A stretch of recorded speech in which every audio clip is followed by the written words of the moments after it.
I do think we raised the alarm that this is a president who is willing to have a mid-decade redistricting entirely for his own benefit, not for the benefit of the country, not even for the benefit of his party.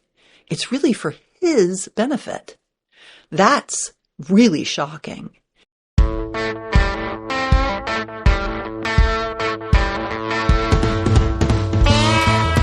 Hey there, I'm Jesse Mayshark, and this is Headlights, Voices from the Progressive South. Headlights is a production of the Progressive South, a nonprofit media platform dedicated to amplifying progressive voices and values across the southern United States. Voices like Texas State Senator Sarah Eckhardt, who you heard up top. She is one of the leading progressive voices in the Texas Legislature and was one of the Democratic legislators who temporarily left the state in August in an attempt to block a congressional redistricting plan ordered by President Donald Trump. We talked about that fight, which set off a chain reaction in other states. We also talked more broadly about Texas state politics and the ways Eckhardt thinks the state's Republican majority is overreaching and maybe creating opportunities for candidates on the left. That's coming up. Later in the Arts and Culture segment, we'll look at a roots music and alternative culture festival celebrating its 30th and possibly final year in North Carolina. But first, it's time for the weekly news roundup. This week, ICE deports a Georgia journalist, an interesting primary battle takes shape in Memphis, and the Supreme Court schedules a case that could reshape southern congressional maps once again. Mario Guevara entered the United States legally in 2004 on a visa from El Salvador. The next year, he applied for asylum, citing threats from violent militias in his home country. He has lived in the Atlanta area for the past 20 years. Over time, he began working as an independent reporter, covering issues affecting the region's growing Latino population. His website, noticiasmg.com, and social media channels have tens of thousands of followers. Guevara became a familiar face in the Atlanta media, and this year had been especially active covering the local actions of U.S. Immigration and Customs Enforcement. He has won regional journalism awards, including an Emmy. On June 14th, he was covering a protest against ICE just outside Atlanta when he was arrested by local police, despite clearly identifying himself as a member of the press. Those charges for interfering with law enforcement were quickly dismissed, but while he was being held, he was transferred to the custody of ICE, who immediately placed him into deportation proceedings, reopening a case that had been closed in 2012. Guevara's attorneys maintain he had been here living and working legally for the past 13 years. He has an application pending for permanent legal residency sponsored by his adult son, a U.S. citizen. Guevara's friends and supporters allege that he was actually targeted for his journalistic work, a suspicion shared by civil rights and First Amendment advocacy groups. Catherine Jacobson of the Committee to Protect Journalists, which advocates for freedom of the press globally, said, quote, Mario Guevara's deportation is a troubling sign of the deteriorating freedom of the press under the Trump administration. Guevara was first detained in retaliation for his reporting, and throughout his prolonged detention, the government argued that he was being held because his live streaming activity posed a danger to law enforcement activity, unquote. Others raising concerns included the National Association of Hispanic Journalists and the ACLU. The ACLU released a letter Guevara wrote while in ICE detention, in which he pleaded for the ability to remain in the United States. Life is not always fair, he wrote. If I am deported, I will leave with my head held high, because I am convinced it will be for doing my work as a journalist and not for committing crimes. He added, the Pledge of Allegiance to the flag of the United States says, with liberty and justice for all. Right now, that is a fallacy. They should add, except for immigrants. That appeal fell on deaf bureaucratic ears, and on October 3rd, Guevara was flown to El Salvador. In a short video he released on his arrival there, he pledged to continue his work, quote, twice as hard. In the meantime, the website he launched remains active in Atlanta, with other local reporters keeping it alive, so give it a look. Now to Memphis. It looks like the city is going to have a fascinating Democratic primary for its congressional seat next year. Last week, State Representative Justin Pearson announced he's running for the 9th Congressional District seat that has been held by Congressman Steve Cohen since 2006. Cohen is a generally well-regarded liberal and now the only Democrat left in Tennessee's 9-member congressional delegation. During the state's last redistricting after the 2020 census, the Republican-dominated legislature carved up what had been a Democratic-leaning district in Nashville, essentially stealing a seat. That left only the 9th district, which covers Memphis, a strongly Democratic city with a majority black population. Cohen is Tennessee's first Jewish congressman and is also the only white member of Congress of either party who represents a majority-minority district. He has faced down primary challenges from black candidates before, but he hasn't faced anyone like Pearson. Pearson is just 30 and is in his second term representing Memphis in the state legislature. But he gained outsized visibility for such a young office holder during his first months in office in 2023 as one of the Tennessee Three, a trio of Democratic lawmakers who staged a brief protest on the floor of the State House over gun laws after the Covenant school shooting in Nashville. Pearson and State Representative Justin Jones of Nashville were both expelled by their Republican colleagues, in an act of political hubris by the supermajority that brought international condemnation and made them political celebrities. Pearson was promptly reappointed to his seat, then reelected to it in a special election, and then reelected again in the regular 2024 election, which means people in Memphis have had a lot of exposure to him for somebody who's still a fairly fresh face. The race sets up an intergenerational contest, pitting the 76-year-old Cohen against a candidate less than half his age. When Pearson was born in 1995, Cohen had already been in the Tennessee State Senate for 13 years. In making his announcement, Pearson didn't directly criticize Cohen, but he suggested that he could provide more active representation. Quote, "It's not enough to just stop with the votes that you're casting," he said. "You've got to be a voice of your constituents and of your people, which is why you'll still see me at county commission and city council, school board meetings, and Memphis light, gas, and water meetings, because I'm a resident of this community. I want to see this place that I love improve on every level." Cohen also didn't mention Pearson by name in reacting to the announcement, referring to him only as, quote, "an ambitious young candidate. With your continued support, we will turn back this challenge in the Democratic primary and go on to work with the incoming Democratic House majority to put a stop to this runaway administration," Cohen said in a statement posted on social media. Pearson has the backing of the young Democratic activist David Hogg, who has founded a group called Leaders We Deserve, partly to challenge what he sees as complacent Democratic incumbents. He's committed $1 million to Pearson's campaign. The challenge comes against the backdrop of dissatisfaction among many younger progressives in particular, with what they see as the lack of forceful and focused opposition to Trump's agenda from Democratic leaders. If elected, Pearson would become one of the youngest members of Congress, and the first black representative from Tennessee in 20 years. He's also the second member of the Tennessee Three to seek federal office. Last year, State Representative Gloria Johnson from Knoxville, who barely survived an expulsion vote on the same day Pearson and Jones were expelled, was the Democratic challenger to Senator Marsha Blackburn. Blackburn won easily, taking 64% of the vote, the same as Trump in Tennessee last year. But if Pearson beats Cohen in the Democratic primary, he would have a much easier time in the general election. Memphis hasn't sent a Republican to Congress since 1972. But it is at least theoretically possible that the district Pearson and Cohen are running to represent could itself change before the 2026 election. That possibility arises from the Louisiana redistricting case that the U.S. Supreme Court will hear arguments in this week. We've talked about this case before. It arises from Louisiana's court-mandated redrawing of its congressional map, which was found to violate the Voting Rights Act because it underrepresented black voters. However, a group of white Louisiana citizens sued over the new map, arguing that drawing congressional districts to guarantee representation of racial minorities amounted to discrimination against the state's white racial majority. After hearing initial arguments last spring, the Supreme Court asked for further arguments from the two sides, which many observers took as a signal that the court could be ready to revisit the central remaining pillar of the 1965 Voting Rights Act. That landmark law guaranteeing racial equality in elections has over the past 60 years created a legal framework protecting racial minorities against having their voting power diminished or diluted. The Supreme Court itself affirmed it as recently as 2023 when it affirmed a court order for Alabama to draw a second black majority congressional district. But if the court's conservative majority uses the Louisiana case to restrict the use of racial metrics in setting district lines, or throws it out altogether, that could effectively free up state legislatures to draw new lines without regard to their racial impact.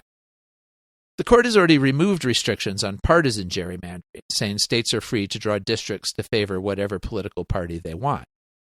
Because black voters since the Civil Rights era have voted overwhelmingly for Democrats, the restriction on breaking up black voting power has effectively protected at least some Democratic-leaning districts, even in the reddest states, like the 9th Congressional District in Memphis.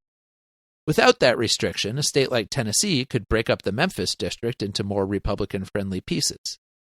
It's even possible that a Supreme Court ruling could come next spring in time for red states to race to make those changes before next November's election. There are currently 22 black members of Congress from the predominantly Republican southern states. They're all Democrats. It may not be mathematically possible for those state legislatures to convert all of those to Republican-leaning districts, but they could certainly put a big dent in that representation, which would probably result both in even fewer black elected officials from the South and even more conservatives.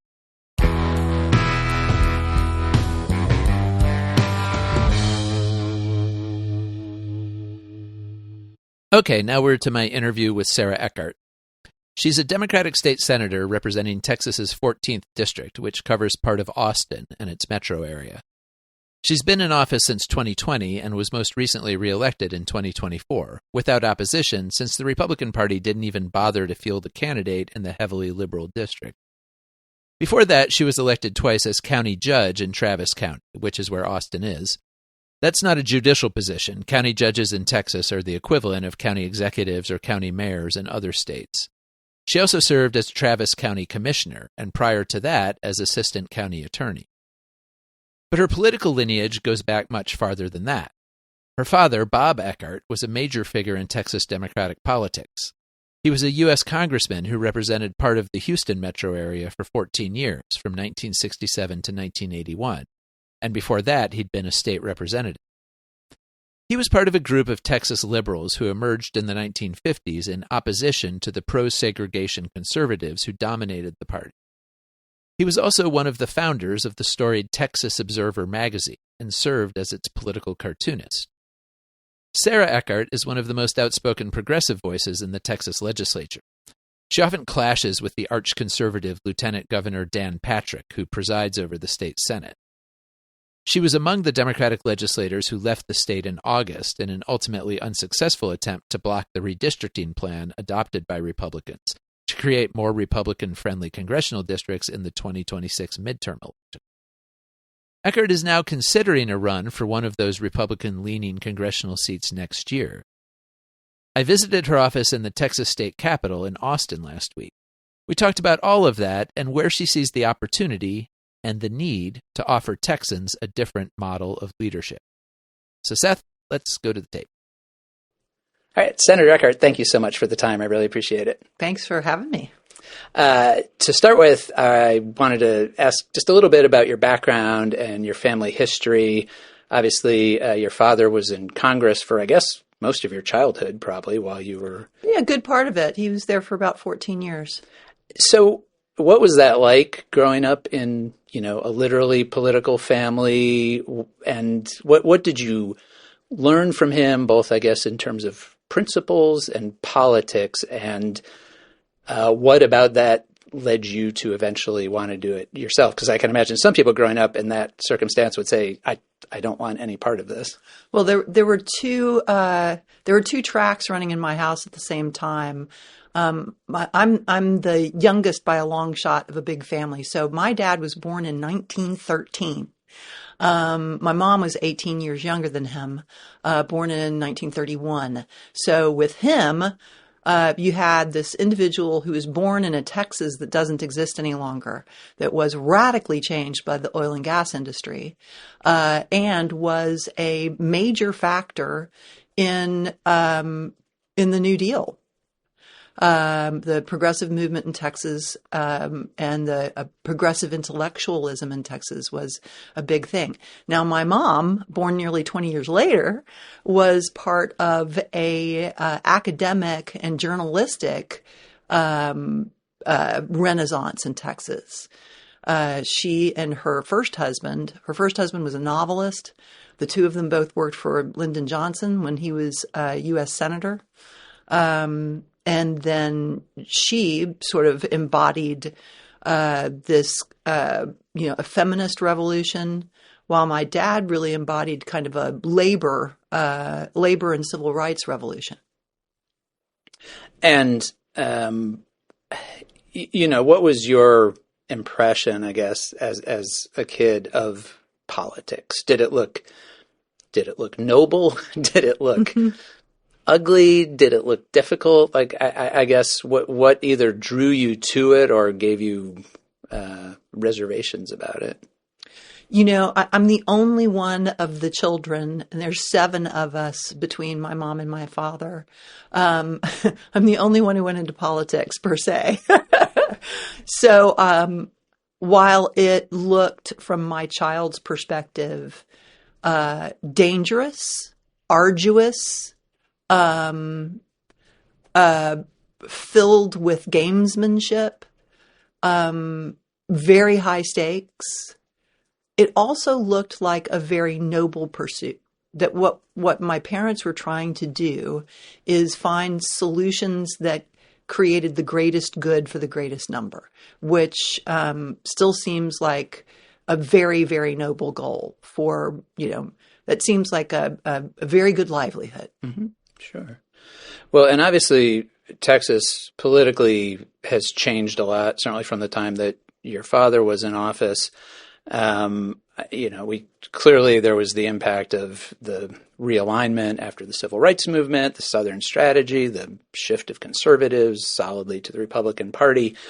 But Texas, I feel like still, I think for kind of, like progressives and Democrats across the country, looks on paper like, well, it feels like it could be sort of more competitive than it ends up seeming after each election. And so what is your take on that? What is the position of the Democratic Party within Texas right now? And where are the opportunities for it? And, what are the obvious obstacles for it?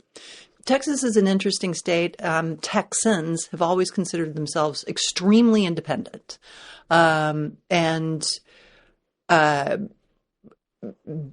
Every political scientist knows this about Texas. Half of the voting age population, the voting eligible population, does not go to the polls. On the best of days, bright, sunny, beautiful day, only half of the people who can show up. Also, we've made it really, really difficult to vote here. So from a Democrat's perspective, Texas is a sleeping giant. And also, I think that most Texans, no matter what party they consider themselves to belong to, if they consider themselves to belong to a party at all, don't like the idea of being told what to do. They don't like the idea of, quote, party discipline. And yet we're seeing a tremendous amount of discipline out of Texas Republicans. My theory is that even Texas Republicans are growing weary of the boot on their neck. And so how does that play out at sort of the issue and policy level? Like, where do you what are the issues that you yourself are most focused on, but especially where do you think there's opportunities, maybe in issues where the supermajority is out of sync with with what Texans actually want? There were 2 obvious issues during this last legislative session. One was our water infrastructure. We are a very thirsty state, very, very dry in the western half. And the area that I represent straddles the wet portion and the dry portion of the state of Texas. So that's an area of tremendous bipartisan support. But even there, you saw a minority faction in the Republican Party unwilling to give much of our financial wealth to actually solve the problem. And mostly that's because they would prefer to hold it as a patronage system and only dole out those dollars to the loyal and withhold them from the disloyal. We're seeing something similar in tax policy, where we really do need to look hard at our tax policy in the state of Texas. And I think there's a bipartisan belief that our taxing policy isn't really fair. It's almost entirely sales tax and property tax. And most people feel the property tax really keenly. It's because we don't have an income tax. And most people don't feel, although it's true, that our sales tax actually has gone up more than our property tax. So I think that we have some bipartisan concerns, but we've lost the muscle for looking for bipartisan solutions. So unfortunately, we end up with short-term, very politicized solutions that are assigned by Republican leadership to a faithful Republican legislature. What approach do you take when it comes to, I think for representatives who are in a minority, there's always this push and pull between wanting or needing to be sort of like the voice standing up and saying, like, no, this is wrong. And I know, like, you haven't been shy about tangling with Lieutenant Governor Dan Patrick. But then also looking for ways on specific bills and policies, to build relationships or to, make a small difference in some bill or something. How do you balance those things? It's a difficult balance because we are really, I have to say, it's a small number of Republicans at the very, very top who are practicing this type of hyper-politicized leadership, not very interested in policy at all, very short-term outlook. What's in it for me? How can I maintain power? What friends do I need to reward? What enemies do I need to shut up? That's really the playbook here. And more, since they've marginalized the Democrats so hard, they're actually looking at what enemies in their own party they need to shut up. And so this is getting pretty dicey inside the halls of the legislature. If I've got a good bill or a good amendment to a Republican bill, I need to go find a Republican who will quietly carry it, who will carry it for me and not mention that it was originally my idea. Mm-hmm. Otherwise, they will get punished. But I must find a Republican because you can only mule a bill across the finish line with a Republican's name on it in the Texas Senate. So, and how are those relationships? I mean, like, do you literally have to talk to Republicans secretly? Is it at that level? Pretty much. Anybody even sees you having lunch together, like that's going to be a problem? Yeah, pretty much. You got to meet in each other's offices and be very, very quiet about it. Yes. So you just came through, obviously, this very tumultuous special session where the redistricting was the major focus, although obviously there were other things that came out of that as well. On the redistricting, was that a surprise to you that it actually, I mean, it had kind of been floating out there. And obviously, I believe when the special session was first called, that wasn't even the thing that was at the top of mind about it. When did it become evident to you that, they're really going to do this? And I guess, did it surprise you, or had the Democratic caucus kind of been bracing for this and expected it to happen? It was not expected, and we, let's go back in time for a moment. During the regular session, President Trump took office just as our session was beginning. Then the session itself was very, very tumultuous just from a state standpoint. And while the Trump administration was unfolding, the legislature was unfolding at the same time. And so when Trump put out the word to his faithful, "You will redistrict for me," in order to preserve our position in the midterms, which is becoming more and more precarious by the day, it was not surprising that he wanted to shore up his power in advance of midterms where he was becoming increasingly unpopular. And I want to say, Texas did have the Tom DeLay mid-decade redistricting previously. Mm-hmm. So it wasn't a surprise tactic. But I didn't think we would go that far that fast. Mm-hmm. Mm-hmm. That was remarkable to go that far that fast.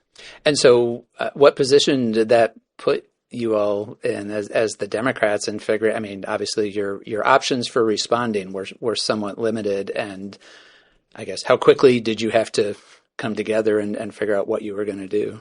We had to move very, very quickly and exert some unity among the Democrats at lightning speed. The House was able to pull that off, and they all left the state. The Senate was not able to pull that off because two of the senators in the Democratic caucus refused to leave the state. Mm-hmm. So kudos to my House colleagues. I wish the Senate had been able to exert the same kind of unity.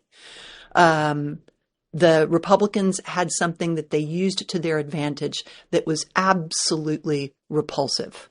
They used a flood in which 137 people died as a bait and switch to keep people in the building. Basically to say, if you want to help here, if you want to vote to provide this aid, you have to be here, and then we're going to do this redistricting as well. It was a repulsive maneuver to say, if you leave on redistricting, it's because you don't care about the victims of this flood. Mm-hmm. And then by the time the second special was over, first of all, we didn't use the full 30 days, which was interesting. And also the most far-reaching and useful bills on flooding were not even heard in the Texas Senate. As soon as the House had its quorum back, pretty much we passed the redistricting map, passed the absolute minimum in flood, and then sine died, leaving really important bills that would have had a really positive effect on Texas in emergency management unheard. So how successful, I guess, do you think the whole strategy of leaving the state was, in the sense that, I mean, it always looked like the end of this always seemed like it was pretty clear how it was going to go through, but it certainly elevated it. It became, at least for a little while, the focus of great national attention. Did you see benefits from that in terms of raising attention either nationally or just within the state and getting Texans engaged and fired up? I do. I see this sort of as a pixelated picture where there's a bunch of dots. And once we get all the dots up on the canvas, the picture is going to emerge. And the picture that's emerging is of a centralizing of authority in the executive branch that is astounding and very un-American. So I do think we raised the alarm that this is a president who is willing to have a mid-decade redistricting entirely for his own benefit, not for the benefit of the country, not even for the benefit of his party. It's really for his benefit. That's really shocking. And so I do think that we raised that alarm. I think that we're raising that alarm with the government shutdown. I think we're raising that alarm with the president's willingness to use troops against civilian populations in cities that are controlled by the wrong party, in his opinion, particularly in cities that are controlled by individuals who may run against him in the next presidential cycle. Right. Thinking about the redistricting, and obviously, as people like to point out, there are blue states that are clearly heavily gerrymandered too, and now apparently, we might get even more of that in response to what's happened in Texas. What do you think that does to sort of representative government when you have, one party taking advantage of, their kind of technical power to greatly exaggerate their representation? What does that do to people's sense of engagement with their own government and their sense that their voice is being heard? When you redistrict a lot, you break up alliances, whether they're Republican or Democrat. And that breaking up of cohesion in communities drives down a sense of trust and faith and participation in the governmental process. So frequent redistricting is bad for democracy generally, no matter what party you're in. Also, redistricting that's heavily gerrymandered, it's when you're in a district that is so diverse that it is difficult to find your voice. It's difficult to even feel a sense of belonging among a majority of a district because, for instance, I'll take Congressional District 10 because I've been looking at it a lot. Congressional District 10 reaches from Lake Travis to Lake Livingston, from Central Texas to East Texas. It includes 3 universities, 2 of them flagship, but very, very different. University of Texas at Austin and A&M, College Station. And it also includes one of our most vibrant urban corridors in the Austin-San Antonio corridor, and then some of our most rural and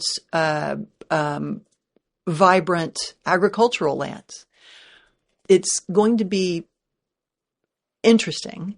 It's an interesting district because it has pieces of the entire state. It has elements of the entire state of Texas in it. But as a congressional district, it is difficult. It is difficult for constituents living in CD10 to recognize each other when they are that different.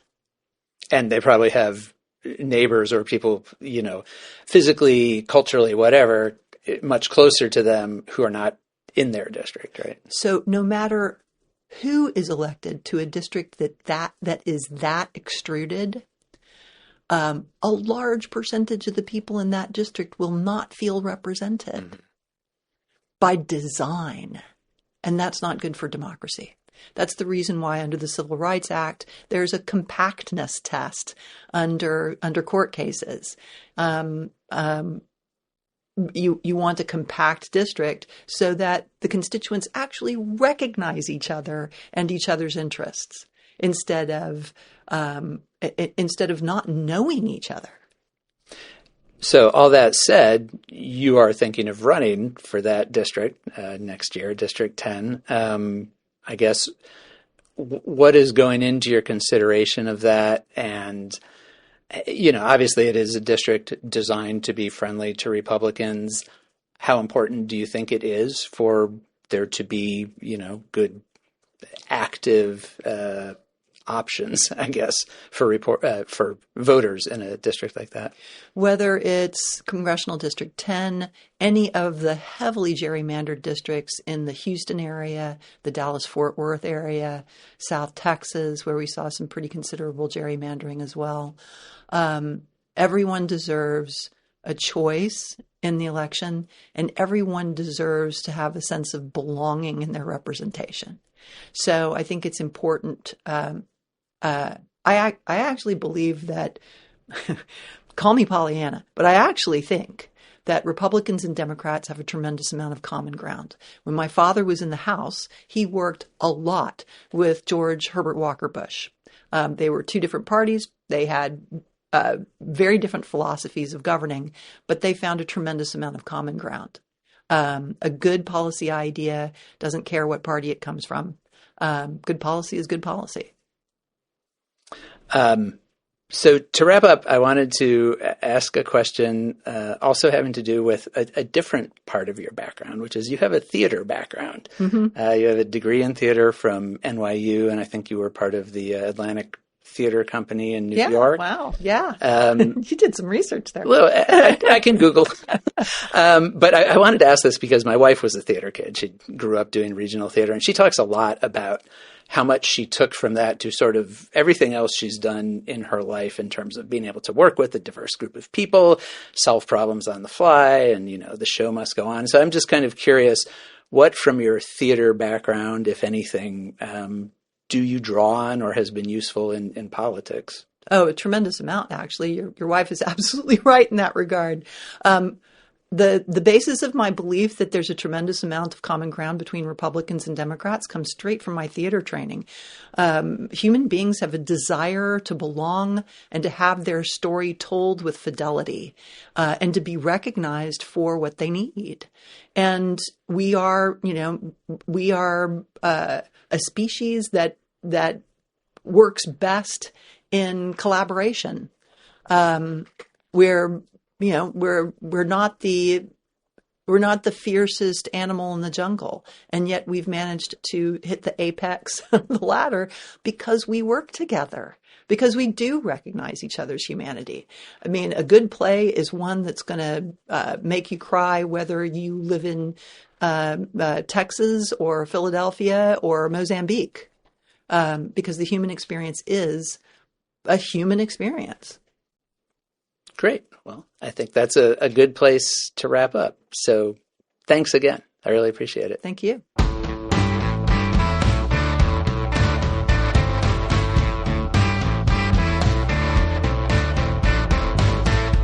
This weekend, October 16th through 19th, brings the Leaf Global Arts Festival in Western North Carolina, marking 30 years since it was founded in Black Mountain, a small artsy community outside of Asheville. It draws thousands of people to camp out for the weekend in a gorgeous mountain setting as the autumn colors are hitting their peak. Sadly, this may also be its final edition. LEAF is an acronym, or started as one. Its original name was the Lake Eden Arts Festival. It is run by the nonprofit LEAF Global Arts, which also offers global music and arts classes for school-age children.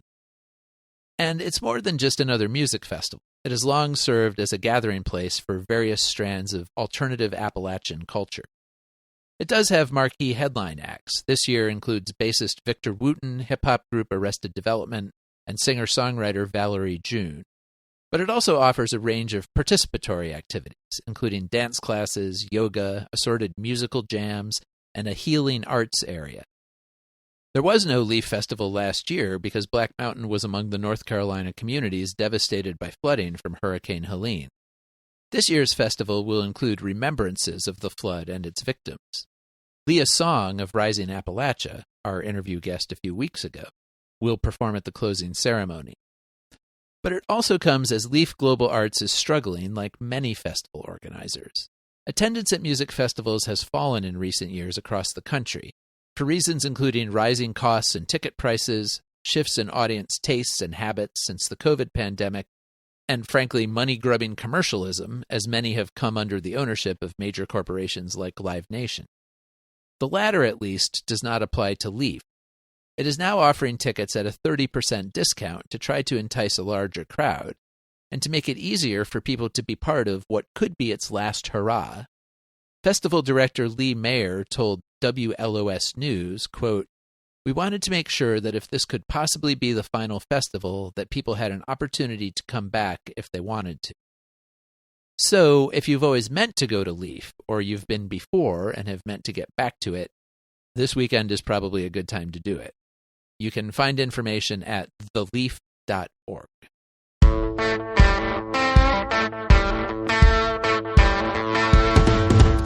And that wraps us up for this week.